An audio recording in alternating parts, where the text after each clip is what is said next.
Welcome to EMS Cast. We have a special holiday collaboration episode with the guys from AlertMedicOne podcast, where we dive deep into the ins and outs of being an effective field trainer and trainee. But before we get to this episode today, as we close out the year and reflect on the past 4 years of running EMS Cast, I want to thank all of our listeners. Your support means the world to us, and it's why we do what we do. And this show only grows by word of mouth. So if you're really enjoying the show, please tell a friend who might enjoy it as well. As we look towards 2025, we have some really exciting announcements and big things coming up that we cannot wait to tell you about. So please keep an eye out for those announcements. Finally, it's the holiday season. And if you're frustrated by your current medical kit and how it is laid out, if you're always struggling to find the right piece of equipment, which never seems to be in the right place, well, then consider asking your supervisors for a new kit this Christmas, because I'm really excited to tell you about this year's sponsor, the Resuscitator. The Resuscitator exists to help you design a better bag specific to your system needs. You see, design matters, and we can design our equipment layout to improve patient outcomes. So if you're looking for a little help in this area, reach out to Adam at the Resuscitator to talk about how he may be able to help you create a kit custom made to fit your needs. Contact page link is in the show notes. Happy holidays, everyone. Stay safe out there this season, and thank you for what you do and the sacrifices you make over the holidays, because what you do matters. I just got off a whitewater rafting trip in West Virginia on the Gauley River, and I was guiding one of the rapids, Pillow Rock, which is a big Class 5 rapid. It's big, billowing water, and a lot of people standing there waiting to watch you fail. We got through the rapid by no skill of mine, mainly by luck, and it struck me, how in the world did I get to the point where I can do this? And the real answer is incredible training. I've been on whitewater now for 18 years, and any success I've had in that industry is because of phenomenal training. And I think about that training frequently, especially in my context as a paramedic in an EMS. Why did the training work so well? What can I learn from the training I received in whitewater rafting that will make me a better educator in EMS? Are there any parallels between what I experienced in rafting and EMS education? What can be highlighted and what can we learn? One of the things that I think about the most is my initial instructors created an environment where I knew it was okay if I made mistakes. How did I know that? If I made big mistakes, it affected them too. If I flipped the raft with them in it, well, guess what? They too would be swimming, and they didn't want that to happen.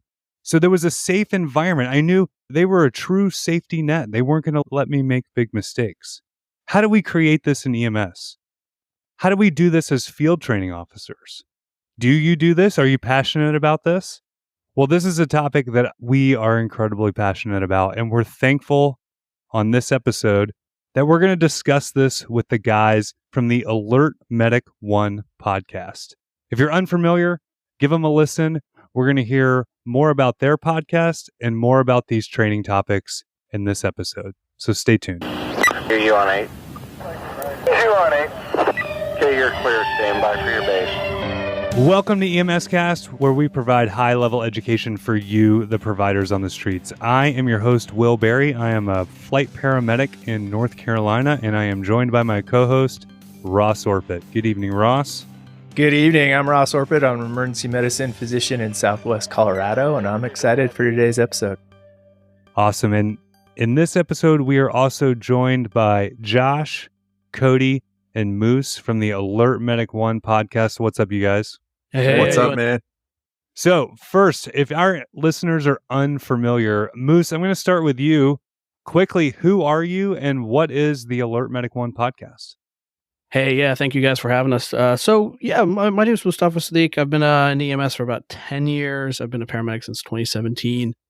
And I got to say, from the start of my paramedic education, I found that the education materials were quite lacking. And what do I mean by that? My background from my college days is in biology, and I thought that there was a serious lack of functional physiology specifically in paramedic education. And I felt there was a huge space or I should say, a huge opportunity to connect the dots by teaching physiology well. And that's kind of where the project started. Myself, Ken, who's not going to be able to join us today, and Dr. David Wittberg, who used to be our medical director before Dr. Lohner, we kind of had this idea, and that's how we started. We realized that we needed expertise that was outside of the three of us, and that's why Josh and Cody were brought on as experts in their field. And then I'll let them introduce themselves. Hey. Thanks, Moose. Yeah, Cody, Josh, who wants to go first? Yeah, I'll throw my hat in the ring first. So hi, I'm Josh from AlertMedicOne, obviously. I've been in EMS and fire for about 17 years. Been a paramedic since 2016. And I work in a large department in the DC metro area. And yeah, that's the quick and easy about me. What about you, Cody? That's not much different from you, man. My name's Cody. I've been in this EMS, 21 years now. Started out in the military, got out, did the civilian thing, did some flying, made my way up here to the great state of Maryland. That's in huge air quotes, by the way. I miss Texas so bad. And I got lucky enough to tag along with the dudes at the AlertMedicOne podcast. And man, I'm super jazzed, super stoked to be here. Awesome, guys. Well, thank you guys so much. And I'm excited to have a conversation with you guys about this. So the story I opened up with was about whitewater rafting. And if you guys are unfamiliar, basically, when I learned how to do this, I knew nothing. And so you sit in a boat with an instructor, and that instructor, when you first start out, they literally tell you, put your hand here, push forward now, pull back now, see the boat go over there, make it go over there. I mean, they are literally holding your hand through this process. And you get all the way up to where you're working independently and you're entrusted with a lot of responsibility. And I think I was fortunate to really benefit from that. And I always felt safe to make error. The reason I felt safe is because any of my errors, they intimately affected my instructor. And so he wasn't going to let anything happen to me that he didn't also want to happen to him. And I think that this is not something that I have experienced in some of my EMS training. I want to talk about how do we create that and how do we foster that? And maybe you guys feel the same way I do, or maybe you also feel like this is lacking as well. So I kind of wanted to open up and get some of y'all's thoughts. I'll take it away on that one. All three of us, we all do work in EMS education in some way, whether it's community college, higher ed institutions, contract, other companies, all kinds of stuff. So I'd say we're all pretty intimately familiar with the education realm of EMS. Where I teach, we definitely encourage our students that this is 100% a training environment, that they're not going to know everything from day one. They're not going to know how to intubate the first time they put a blade in the mouth of a mannequin. They're not going to get the first IV. They're not going, there's all these things, but we don't ever make them feel as though they're less for not achieving the end goal. We sit by them, we lead them through, and especially when it takes time to maybe re-educate, we break it down step by step. And, I'm thinking of intubation.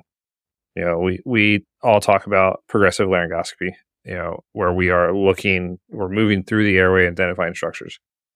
I think that is not only is it a perfect thing to do in the field, but it's the perfect way to teach someone how to intubate, because you're going to go step by step by step.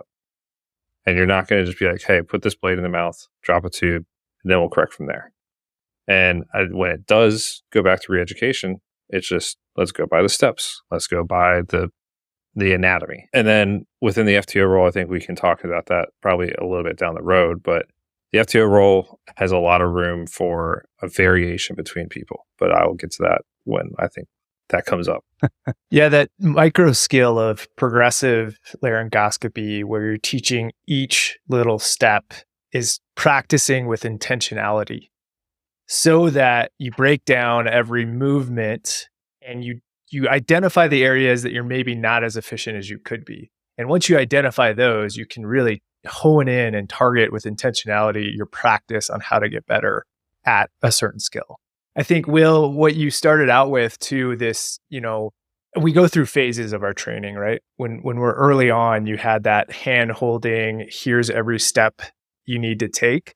But we need to move past that at some point. Because if we're never allowed to fail, we're never going to learn, or it's going to take us a lot longer to learn. And so there's this delicate balance of like giving enough rope, giving enough leash to allow somebody to have autonomy and make mistakes without catastrophe, with still having that safety net like you were talking about. And that's a delicate balance. And I don't know if anybody has ideas on like how best to accomplish that when you're field training.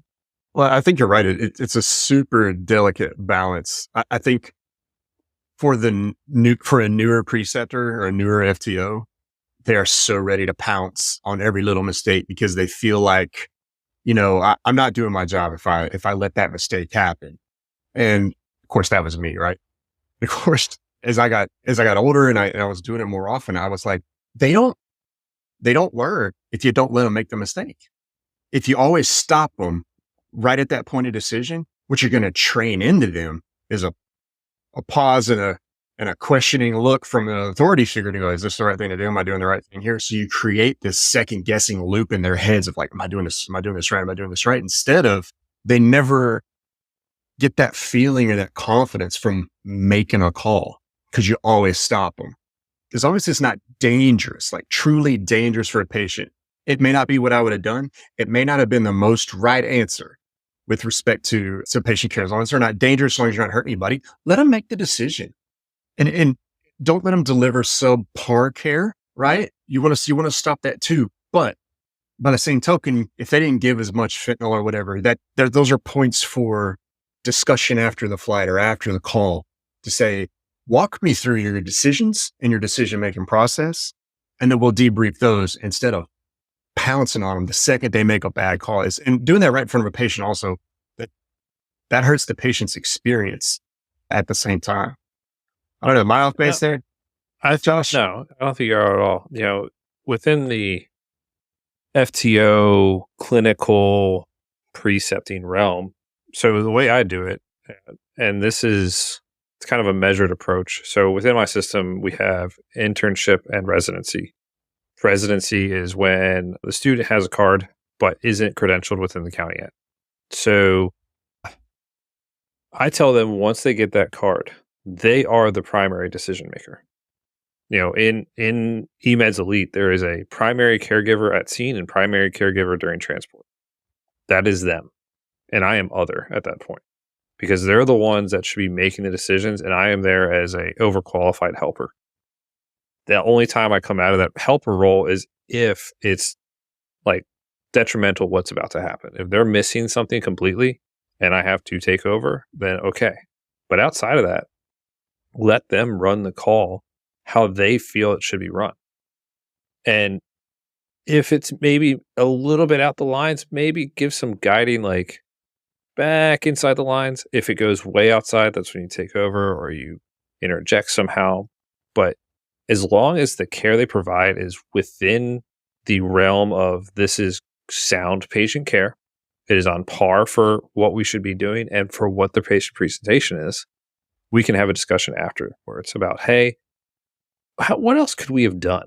Or how could we have done this a little bit different, achieve the same goal or a better goal, And sometimes that can be as simple as, should we or should we have not done an IV on that patient? Because sometimes, it's just like, it's one of those toss-ups. Or should we have picked different analgesic over the other? And it's never a discussion in front of the patient. Never. Just like Cody brought up, this is a debrief afterwards. And I like to frame mine as, okay, what happened on the call? What did you do? Okay, cool. That's what you did. Okay, what do you think about these aspects? And now let's talk about why these aspects are important. Not just like, oh, you should have done an IV. You should have done ketamine. You should have done fentanyl. Whatever it is, not like just throwing things they should have done. Let's talk about why something was better than the other. Josh, how do you feel about in a field training context, your trainee trying to collaborate with you in the moment? Because they are going to bump into things that they don't know. I highly encourage it. And the reason I encourage it, and this is maybe a little isolated to how my system runs, we have a lot of paramedics in my system. And it ends up being that there can be a chance of 2 paramedics on a regular ALS call. And then we also have an ALS2 portion of the system that 2 paramedics are going to be dispatched on the call to begin with. And so having that dialogue and building that dialogue in the student phase, and so that they can understand that it's not all on them, which is another thing that's unique to our education system, is that we educate to our system because it's an in-house program. And so I was taught that I'm probably by myself. I've got an EMT, maybe an engine crew that is BLS. That was where I was taught. But when I come to my department, we have so many paramedics and the resources are so abundant that it's very possible to be working with other medics on scene and bouncing these ideas off, or delegating tasks, or not even talking to each other. Even though you're in charge, you're not doing all the care because the other medic's doing a bunch of the care, you know? And so getting them to talk and like build out a plan and verbalize things, I think is very important, because if you just think things through in your mind, you are going to leave things off your list. You're going to miss things. You're kind of like verbalizing a personal checklist when you talk to the other medic. And if you have checklists in your system, definitely break them out and be like, okay, this is what we've got. We've chest pain. We've given aspirin. We've done a 12 lead. We've got an IV. Do we give nitro or not in this patient? Are we going to give fentanyl? Oh, hey, by the way, you missed transmit the 12 lead. You know? And it's this conversation. Because if you can't talk to your peers, are you going to be able to talk to the superiors, the docs, and the patient, and be able to explain stuff to the patient when the time comes? You know? I want to highlight 2 big points that I've kind of heard you guys make. And first, Cody, when you talked about allowing somebody to make the call without you constantly interjecting and giving them the confidence to know that they can make the call when you're not there, not only does that give them the confidence to make the call, but when they fail, if they fail, it also gives them the psychological safety to realize that it's okay. I failed and I learned from it, and it wasn't a disaster, and I can come back from that and do better next time.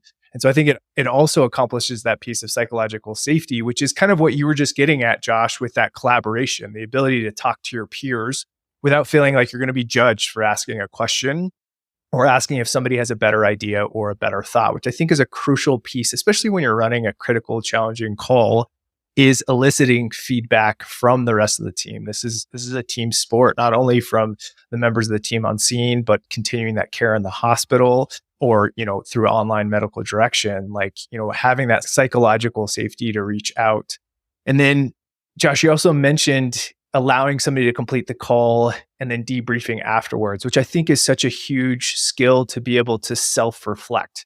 You essentially give that trainee an ability to sit back and go, okay, how do you think that went? What do you think could have been better? And that self-reflection is going to identify or create such better change and motivation within the trainee than you just telling them or laying out what they need to do. I think it is very important for anyone, any of us, whether we're in a student role, supervisor role, just a straight, I'm working as a field medic role, to be able to self-identify issues and be able to be like, yeah, this is where I did wrong, or I was wrong in this because of whatever reason. And if you can self-identify it and then talk about it rationally and figure out a plan to improve from that point, I think it speaks to a high level of maturity, but also someone that is truly invested in being better and doing this job extremely well.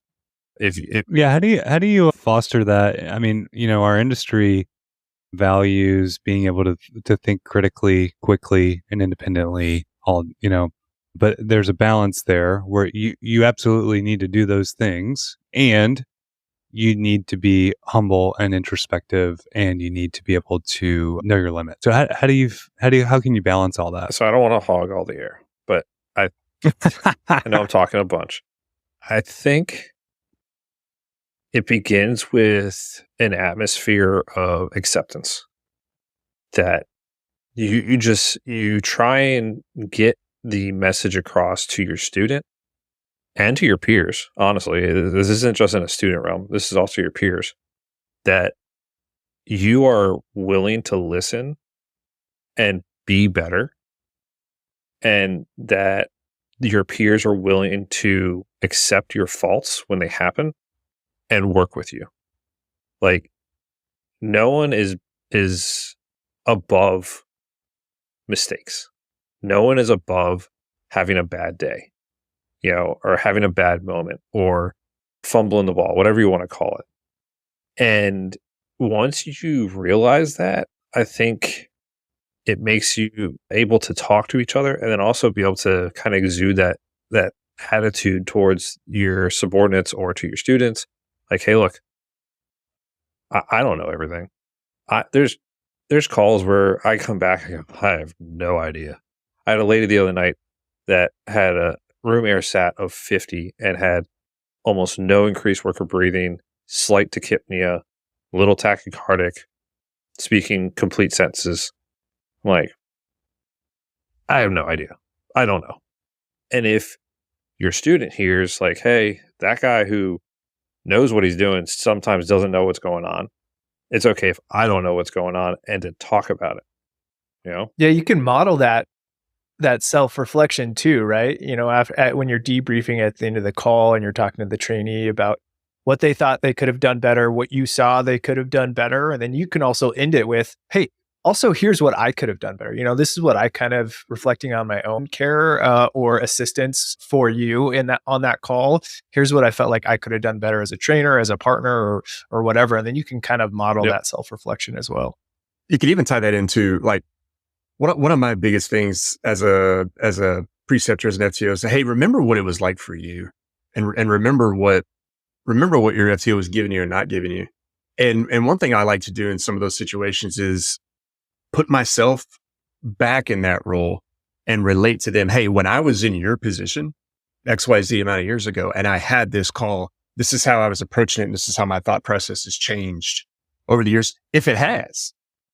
Right. So I used to think about this the exact same way you did. And this is what I learned since then. So like, get on their level, man.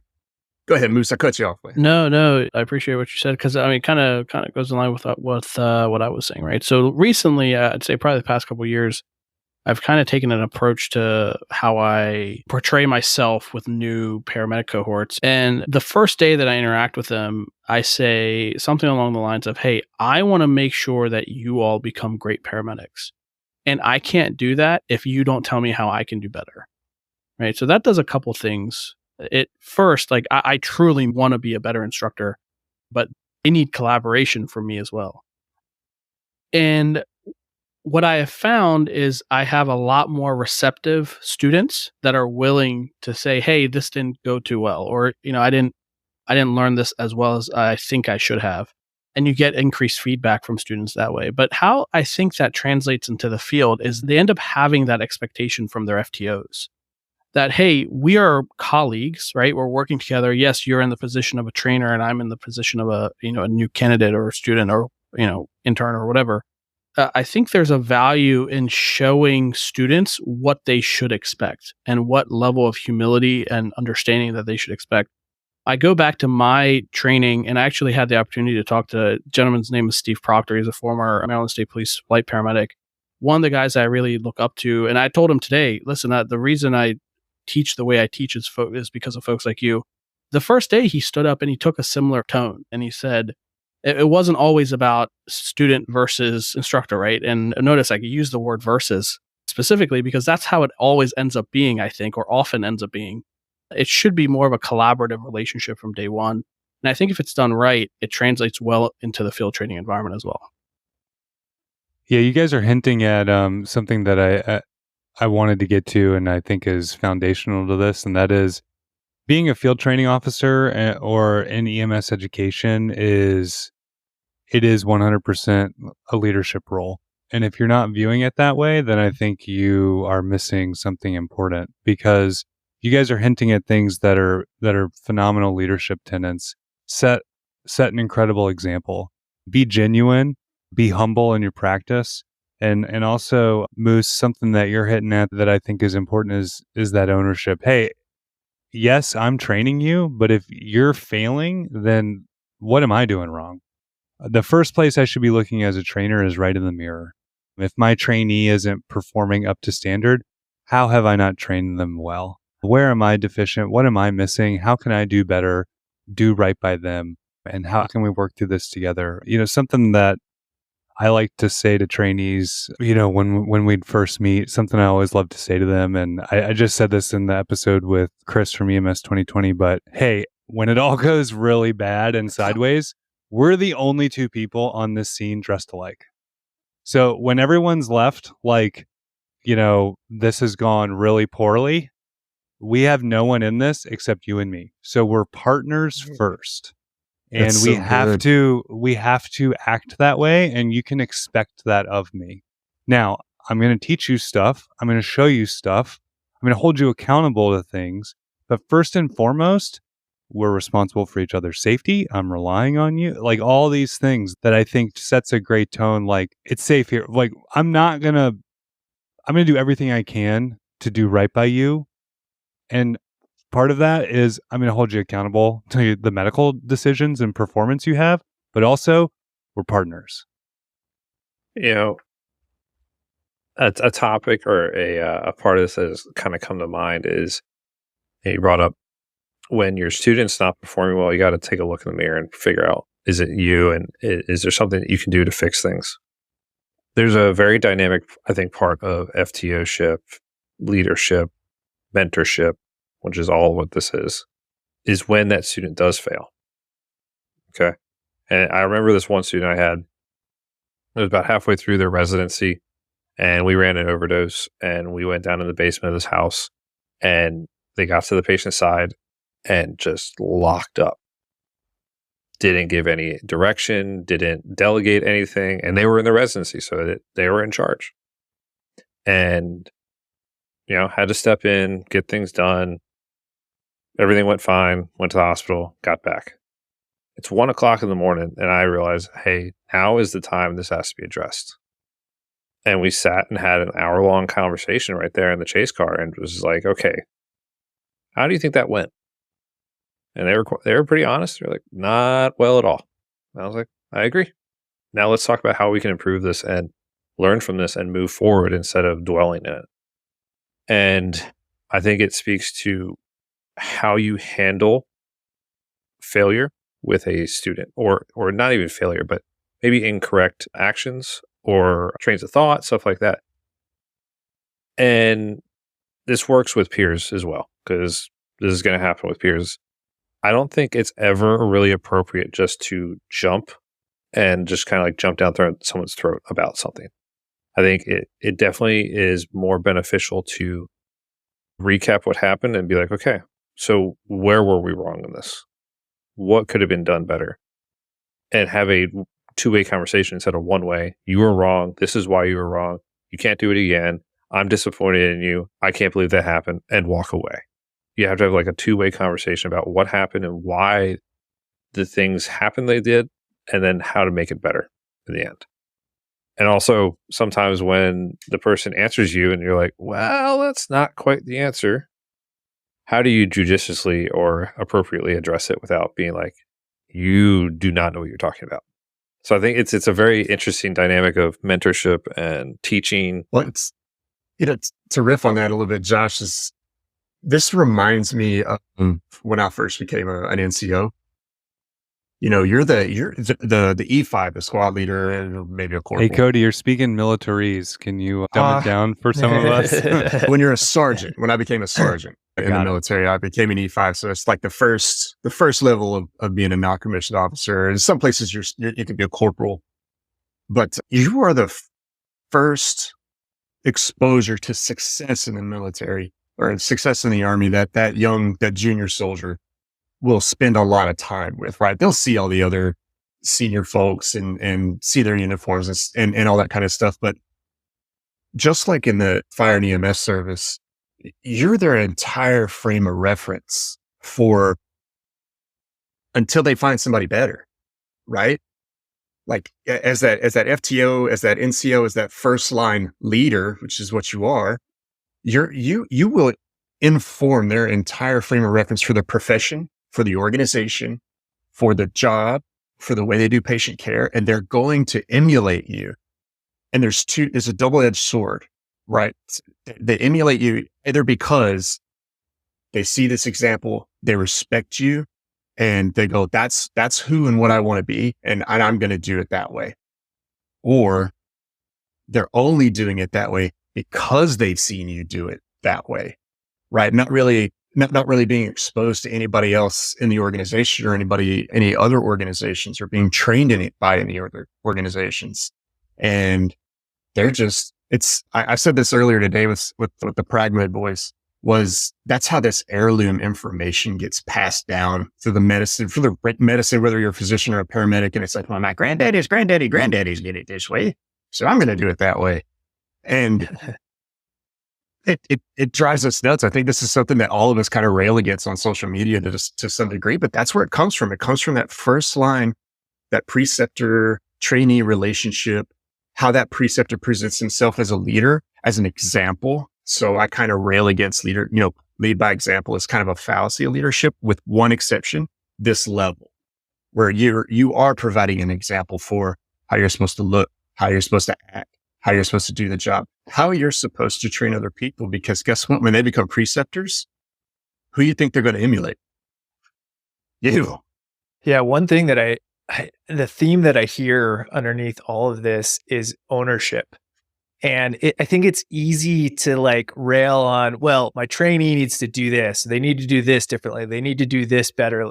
And really, to be an effective leader, to be an effective trainer, you need to take that ownership about what do you need to do differently in order to motivate that person, in order to get that person to where they need to be. Like, where are you failing? Where are you coming up short? How can you be a better leader, a better teacher, a better trainer to help them overcome whatever challenges you think they personally are having? So quit blaming them and start taking ownership of what you can do better.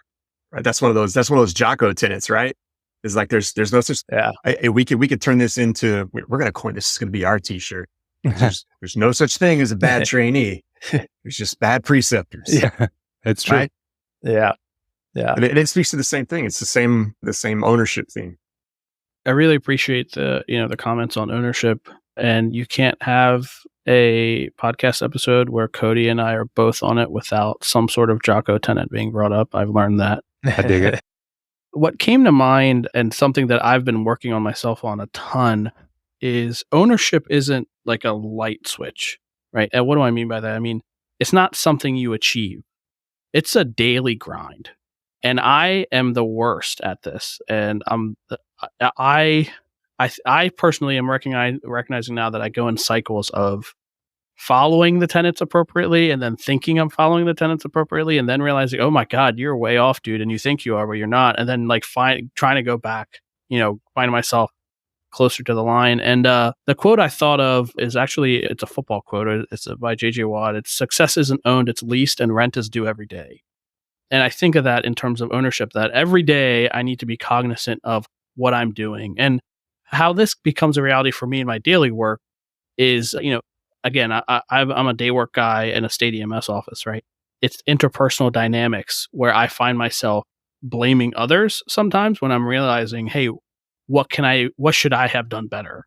And and that's just one example. And another example is if I have a student that fails like a psychomotor examination or something like that. Sometimes there's, individual nuances and stuff, but most of the time what I try to do is say, okay, when we were teaching these students, what did we do incorrectly?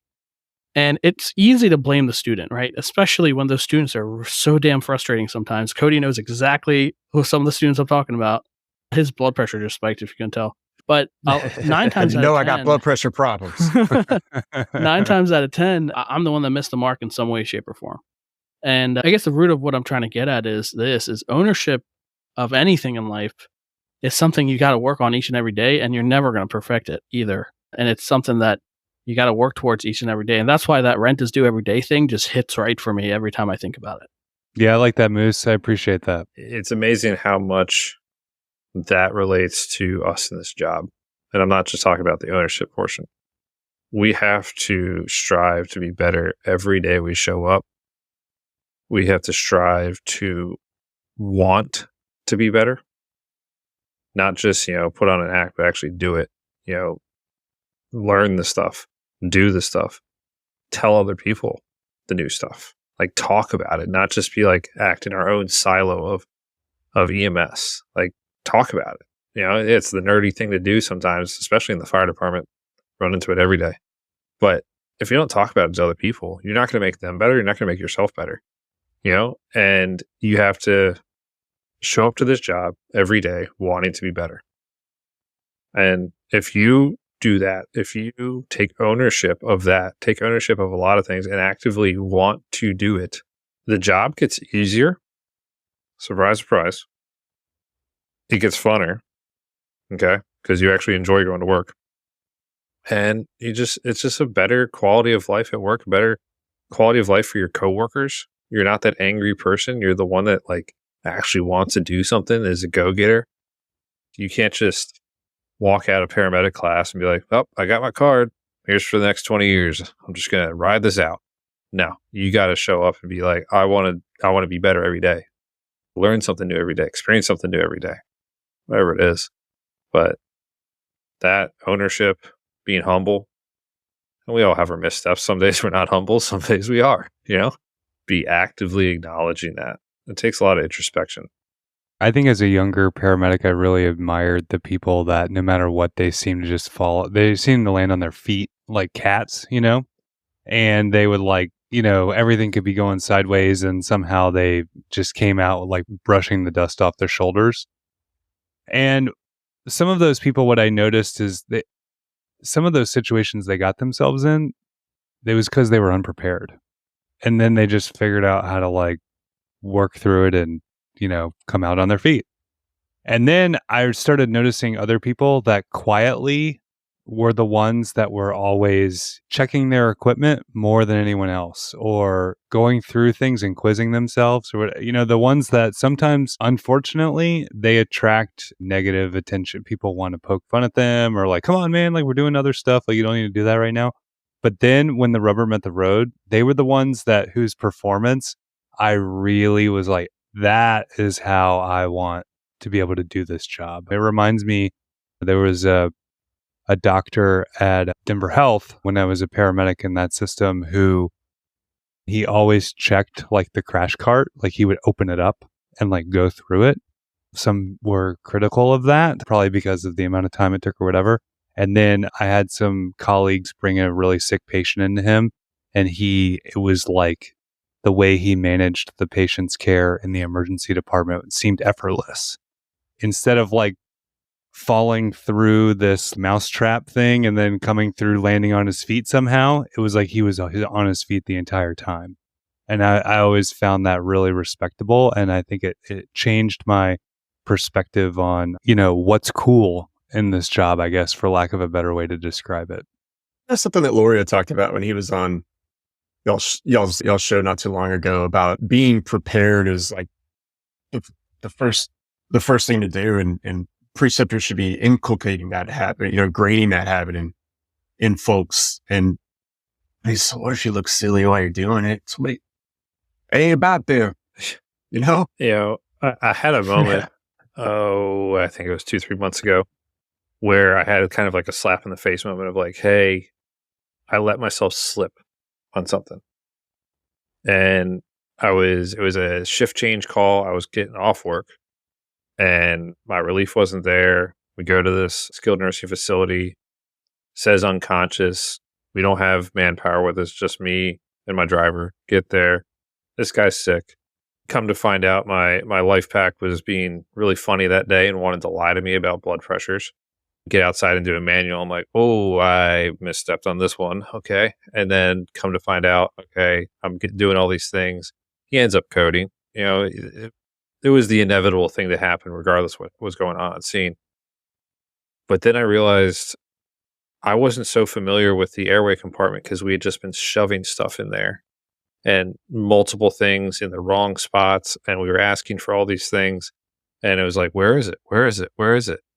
And it in turn motivated us to go through that cabinet, reorganize it, relabel things correctly, not have things jumbled up. And it's every now and then you do have those moments where you're like, okay, I got to recenter on something. But I think it's a measure of the person to realize that was a mess up. We need to fix that so it doesn't happen again. Because there are plenty of people that would just be like, nah, I'll make it through the rest of the shift. Next shift can handle it.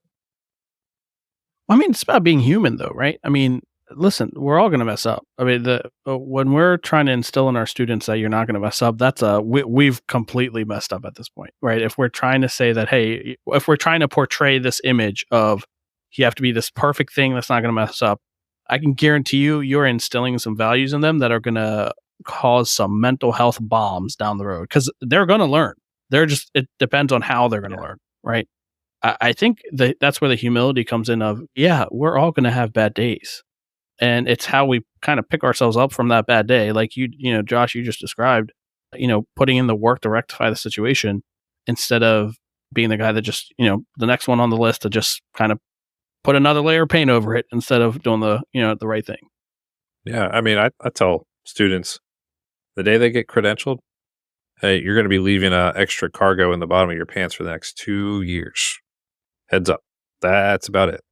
Yeah. It's just, it's going to be, you can call it the fire hose, the fire hydrant, whatever, the amount of information, the overload of stuff that's going to be going through your brain. But you are every day is going to be scary for about 2 years, quite honestly. And after that, it gets a little less scary.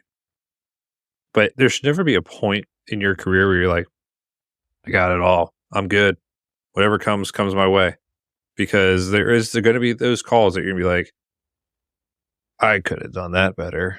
I could have seen that coming. I could have done that intervention better, whatever it is.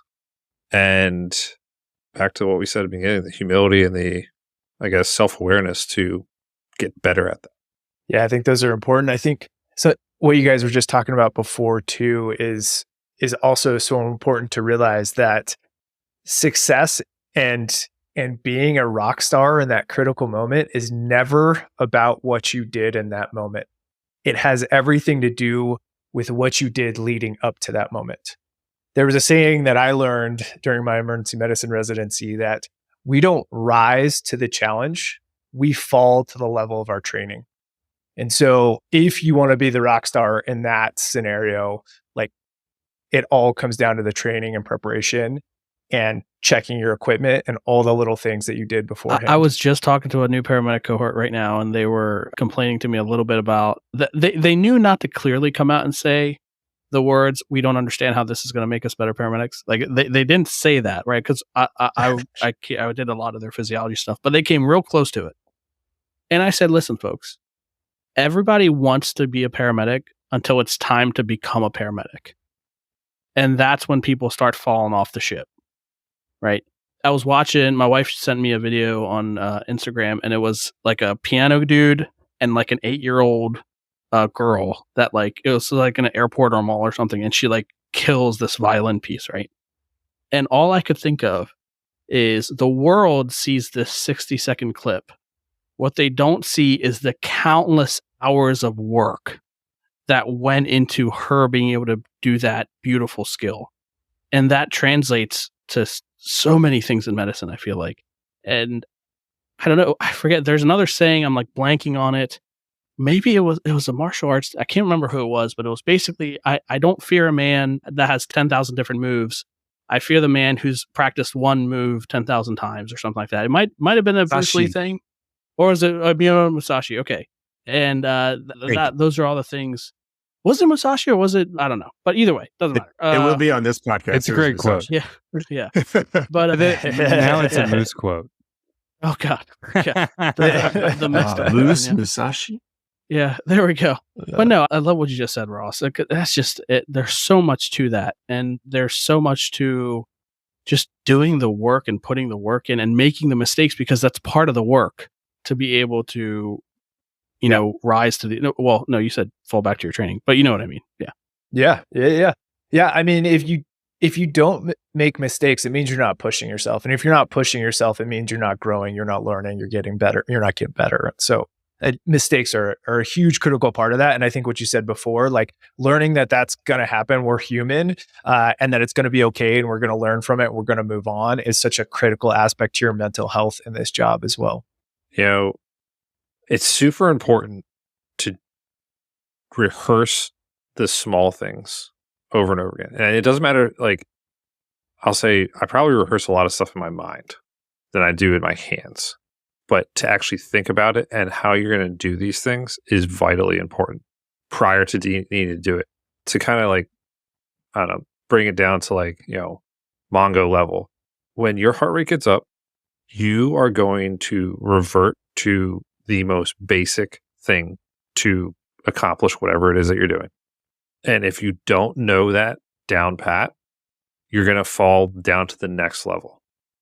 And possibly that level is vapor lock, where you're just like, well, this is as far as I go. Believe it or not, these high stress EMS calls, even though it's not like you just got done running a marathon or, how I feel after, climbing a couple flights of stairs with a hose pack, your heart rate's up. You don't know it, but it's actually up. And you start to lose the ability to have that high level thinking. So make sure that these basic things that are, going to treat life threats, that are going to correct these situations, are something that is a basic tenet in your mind.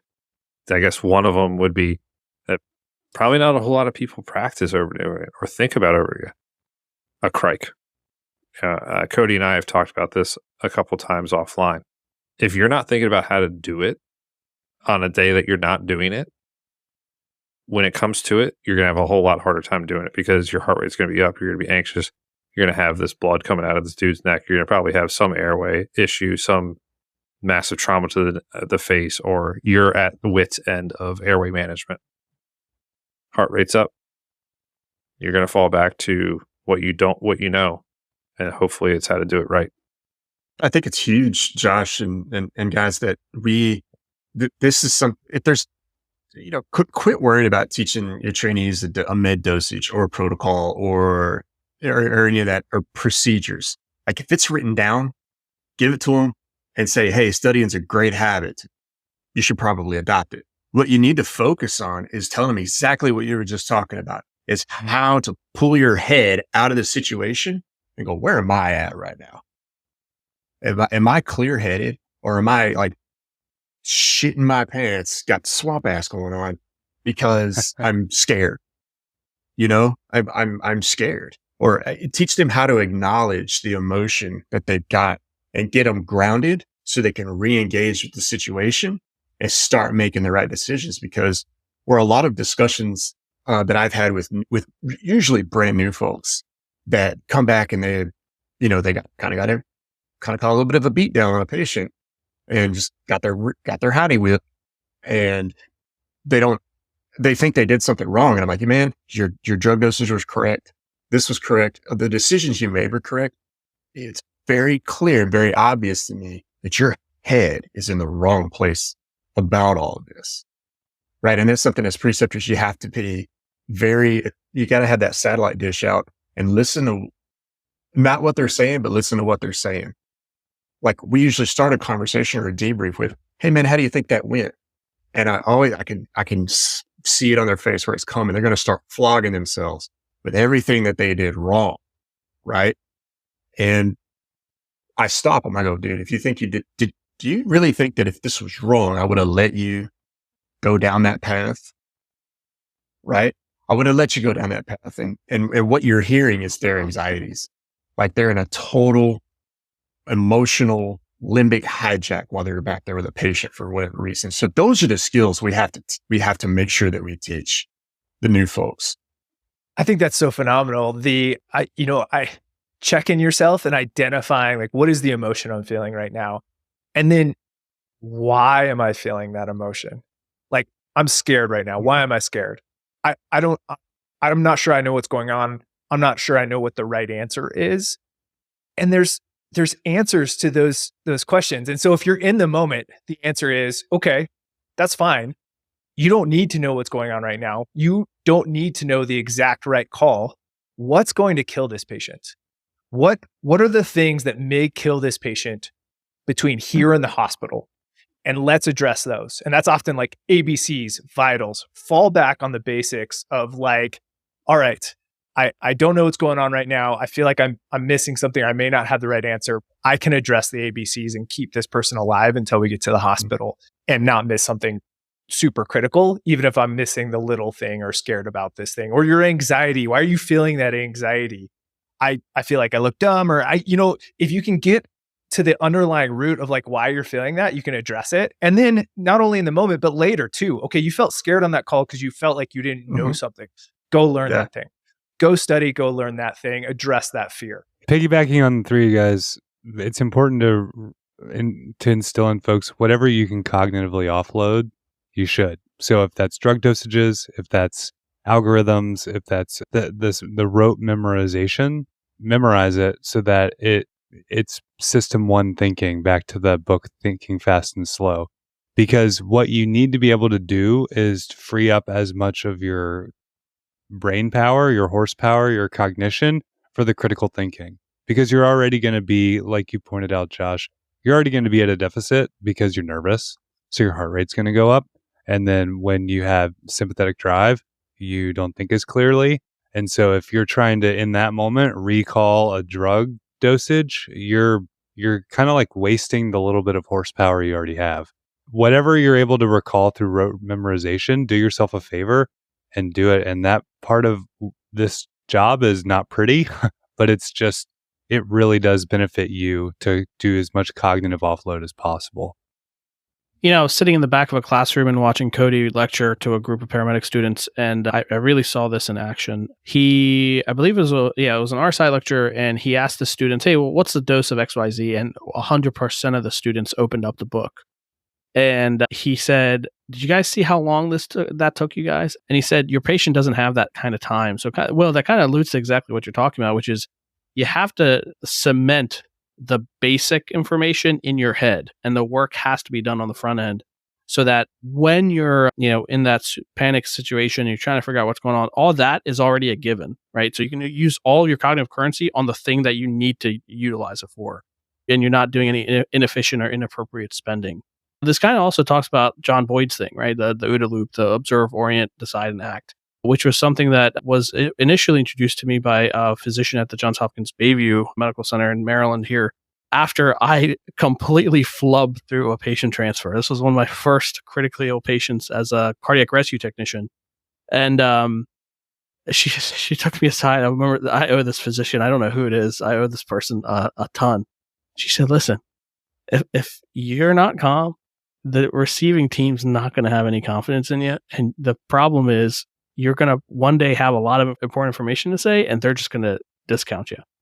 And I don't know. I really appreciated, Will, what you said with that. And I've seen the teaching of this in action while watching Cody teach. Yeah, thanks. That's great stuff, man.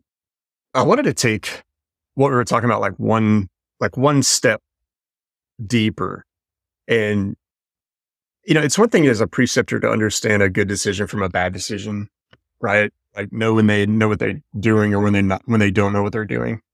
But we really need to know when that student is in a spin, like when they're in a hijack. Like, are you paying attention to the student or the situation? So, or the trainee, preceptee, whatever the terminology you want to use.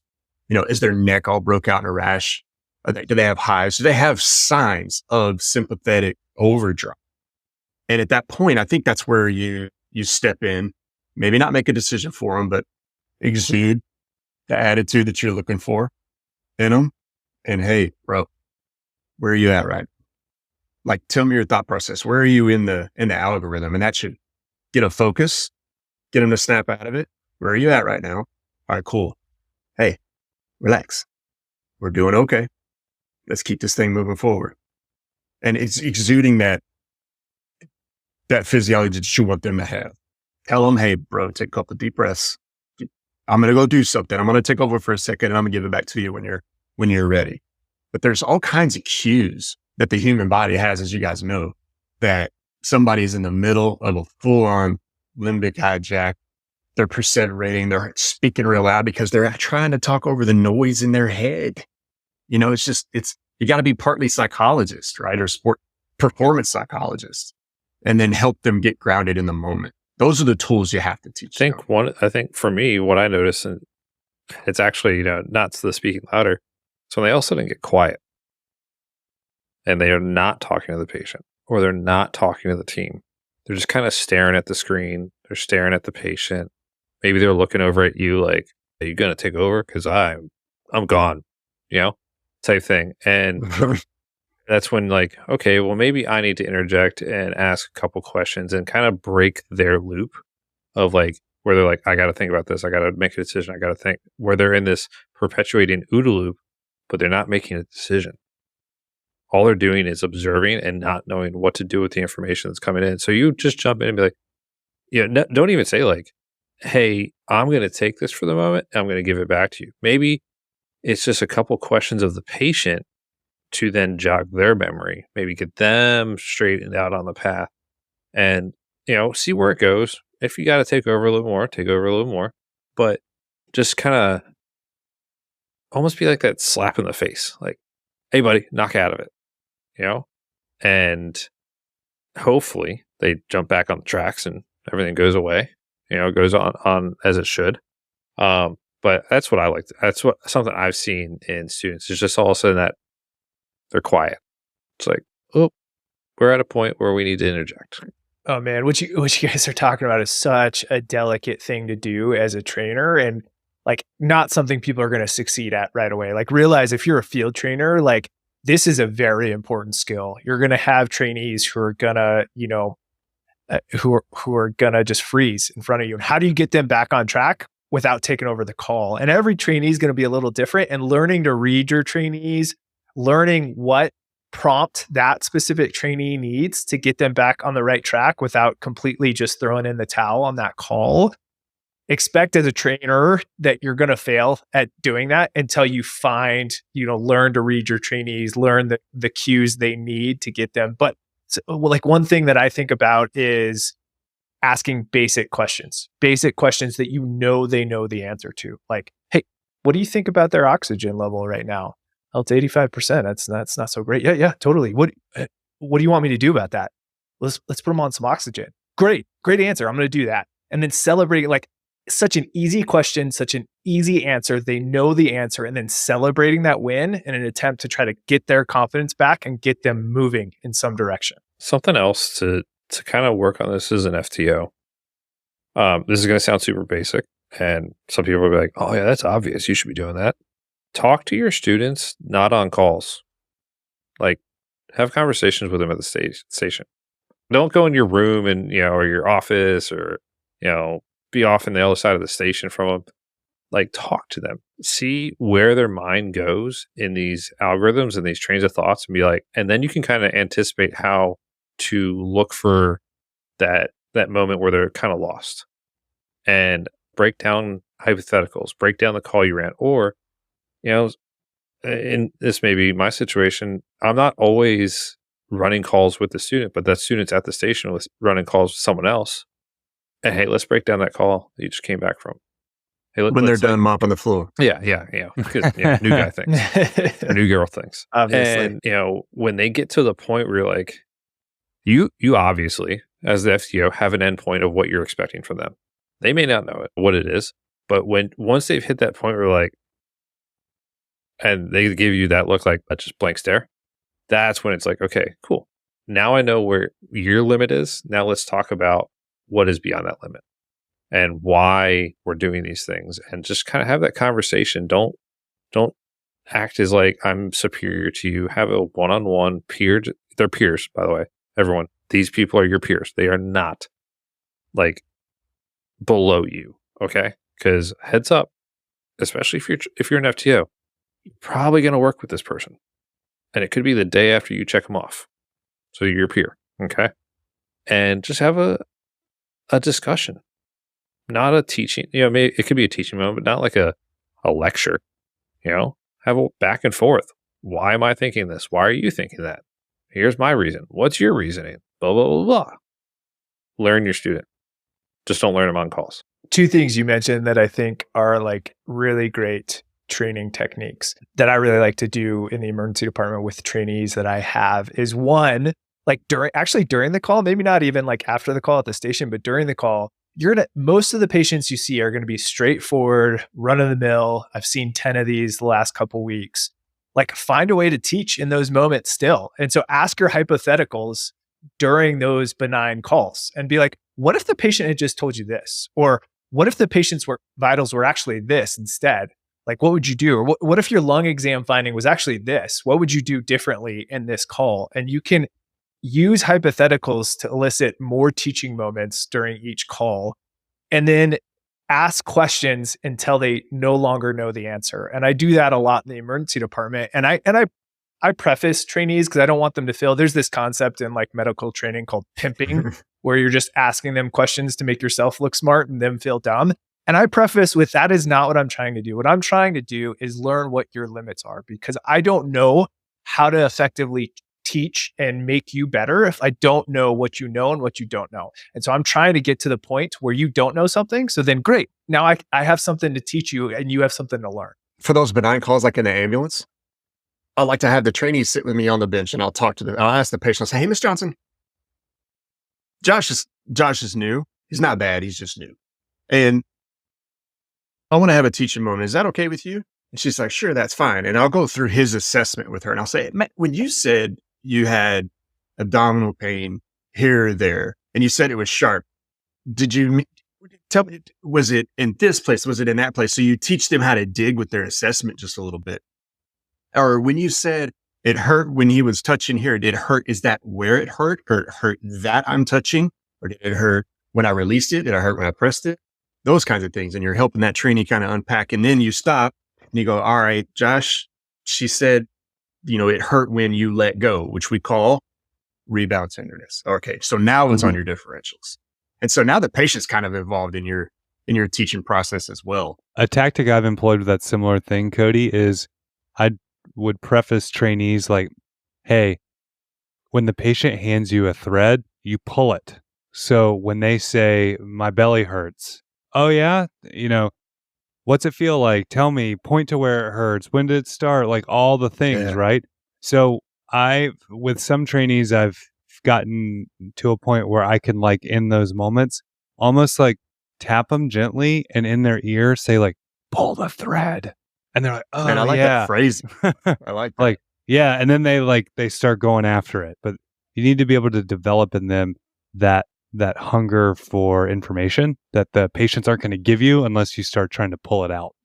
Man, and this is something I haven't thought about before, Will, but that's I think a really good tool as a trainer is to have your own framework for how you train and how you teach, so that you have this relationship with your trainee and they know when you're on the call, all you have to do is whisper, pull the thread, and they know exactly what to do in that moment. And so, like, having these consistent things that you work on in your own framework, so that when you're on a call, all you have to do is say a few words to your trainee and they suddenly know what you mean and they know which direction to go. On that note, we're going to end because I just got the praise from Ross. Thank you, Ross. And, just for the listeners out there, this isn't just a teaching thing. You should totally do this in your own practice, by the way. Be the detective. Okay. Take those little tidbits and just be like, hey, let's expand upon that one phrase you just said. This brings up a major memory for me of this guy that was sitting in a supermarket aisle that was a lift assist that just happened to say, I haven't been feeling well. Okay, let's unpack that. Come to find out, massive right-sided MI, it's like jumping off the isometric line, and like, whew, glad I asked that question. But like, just try and imbue that in your students. Pass on the qualities that you hold dear to your practice onto them. We are bringing up our replacements. Okay, plain and simple. That's what we're doing. We are teaching and preparing our replacements. So the things that you were taught that you do well, pass on to them. That's a huge thing. Don't pass on the bad things. We all have our own bad things. We try and recognize them. We try and rectify them. But pass on those really good things, because we want to then be able to see that guy or girl later on down the road and be like, cool, they're good. That patient's good. They've got that med. because you passed on the things that you think are extremely important. Well, Josh, actually, that is a cool place that I want to close our conversation, because that's ultimately what we're trying to do. We're trying to, here is a group of 5 EMS providers that with, quite a bit of combined years of experience. And that's what we're trying to do. We're trying to pass on the lessons that we've learned, some the hard way, some we've created, some through bad example, some through good example. But I want to kind of wrap things up, recapping a couple of things. First, training someone is a leadership role, and you need to see it as such. And so all the tenets that make great leaders also contribute to you being a phenomenal trainer and educator. The example you set, the relationship you build with your students or your trainee, taking ownership over everything you can take ownership of, and including their education and their training. Those things all matter. Keeping your clinical razor sharp, challenging yourself to be better every day is only going to make you a better trainer and educator. And you guys brought up so many phenomenal examples and tips about how to do this day in and day out. So thank you guys so much for joining us. It's been awesome to talk to you. Appreciate your perspective on this job and this topic of education. And yeah, guys, thank you. Hopefully we can do it again sometime. Thank you. It was great. Yeah, man. Thanks for having me. Thank you. Yeah, thanks, guys. Another great conversation.